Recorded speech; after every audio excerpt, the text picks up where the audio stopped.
brioche today. This is called a Kugelhopf. This is a French product. You start to see it a lot in the fall. And guess what time it is? We are in the fall. It's very reminiscent of panettone. I know you see that in every store around the holiday time.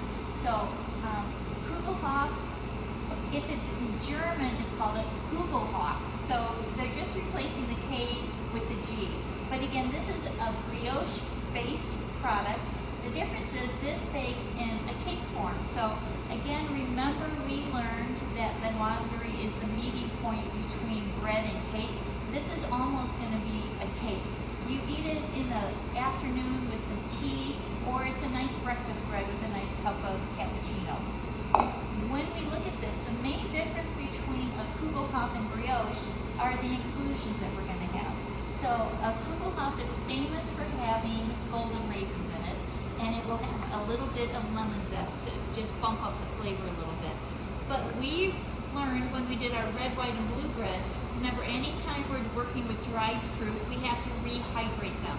So this is not in the formula. I didn't put any weight of water, it's just hot water. I put it over the golden raisins, and these are gonna sit for just about 2 minutes.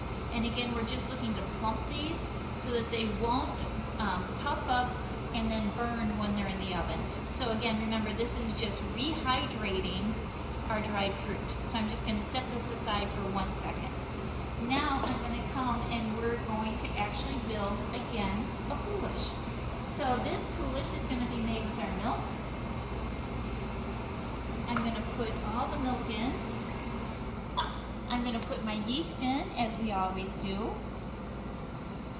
I'm gonna give just a little pinch of sugar, and then some pastry flour on top.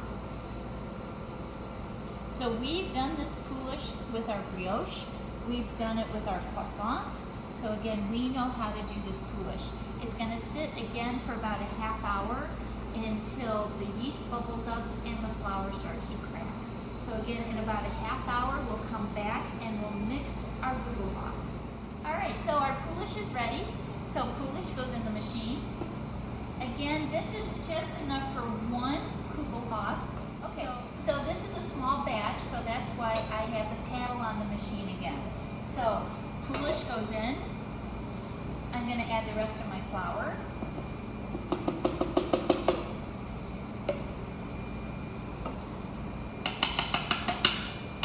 Machine goes on, and I'm slowly gonna start to add the rest of my ingredients. So dry ingredients first. My sugar is going to go in.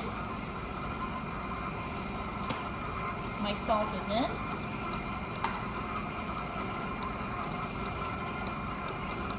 Eggs go in. Now this is the difference from brioche, because brioche uses whole eggs, and this one just has the yolks. My lemon zest goes in. This is just going to give it a little pop of freshness. My golden raisins, now all I did was just pour out the hot water, so these go in. And my vanilla extract goes in. And then I'm just gonna let this mix again for about 3 to 4 minutes till the gluten is nicely developed, and then we'll take it off the machine. But in the meantime, while that's mixing, I want us to prep our Kugelhopf mold. Now this is a classic tube pan that's made specifically for Kugelhopf. Believe it or not, this tin is $95. It comes from France, and it was made just for the Kugelhopf. And you can see the flutes have a little bit of movement to it. Now it does have the tube, and the purpose of the tube is it will actually make the inside of the dough bake as fast as the exterior. Otherwise, my exterior would get too dark by the time my middle has been set. So what I want to do to prep this is I'm going to take some softened butter, and I'm just going to put this in every cavity. And remember what they say, butter makes everything better. I need to get way down into the very base of the mold, because I don't want anything to stick. This butter will actually help with a little bit of browning, a little bit of crunch, and I want to get this lip. So I'm going to take just a little bit more butter and smear that around. Now a classic Kugelhopf will have sliced almonds on it. So I have just about an ounce of sliced almonds. I'm going to put them in, and now I'm just going to take my pan and rotate it and tap. And then I disperse the almonds quite nicely. And then I'm just going to tap out, and now my pan is ready. Now if I ever got behind in production, this could prep and sit out for a couple days, or I could put it in the cooler. But remember, room temperature butter is good for about 3 days before it will start to taste a little bit on the sour side. So if I ran late on production, I could just do this, hold it, and then when my product is ready, I'm set to go. So let's look at our Kugelhopf. It's mixing nicely, but let's take a look at it. You can see it still looks a little bit shaggy, right? It's not quite smooth yet. So I'm gonna go up to speed 4, and we're gonna mix for about 1 more minute. All right, let's go ahead and take this off of the machine. And then just like we did with brioche, we'll give this just a little bit of a knead on the bench because it's pretty set with color. Just around this paddle is the only part that really hasn't blended in.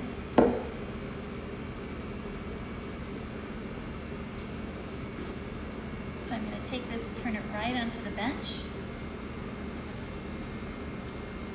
And again, this is just enough for 1 Kugelhopf, but what I want to show you is because we don't have to do really any hand forming on this, guess what guys, this does not have to retard before I do makeup.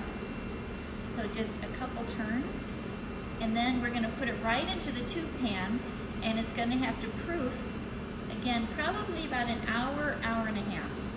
So look just what those couple movements on the bench did. It's nice and smooth. I want to give it a nice tight bowl. And I'm going to place this into the mold upside down. So I already have my prepped mold. I'm going to, again, put my thumbs right through. Looks like a nice raisin donut. I'm going to flip it over so the smooth side is down. And I only have 1 placement on this, so I don't really want to pick it up and move it because then I will disrupt those almonds. And I'm just going to gently tap this down, and then this is going to go in the proofing box until it comes up to this line. So you can see right where my butter line ends, so it's halfway up that ridge. And that will be about a half proof. And then we'll go ahead and we'll bake it. So this is going to go in the proofing box, again, just about an hour, and we'll check it. And so this is our makeup of our Kugelhopf. Remember, this is the first viennoiserie that we did not have to retard before we did the makeup of it. And that's just because we have the tin that will hold it in place. Here we have our Kugelhopf. It's just come out of the proofer, and you can see it has come up nicely. So it's just about doubled in size. So all I have to do now, there's no need for an egg wash, because this gets inverted just like those caramel pecan rolls. So I'm going to put this in a 375 oven. That's convection. If you were baking this in a conventional oven, we'd put it in for about 350, 355. And we're going to bake until internal is again 180, 185. So that will take probably, I want to say maybe 30 minutes, just because this is a rich dough, so it might take a little bit longer to bake. So I'll show you this when it comes out of the oven. Look at our Kugelhopf, just came out of the oven. Remember, this is the one when I put it in, I did not wash it because I know that I'm going to invert this. Remember, this is based off of brioche, really, so it is a viennoiserie. So I'm going to just take this and I need to invert this out while it's still warm so that it doesn't stick to the tube pan. So I'm just going to place this, bring it over. Now it is still really, really warm. So here we go. Look at this. This is our beautiful Kugelhopf.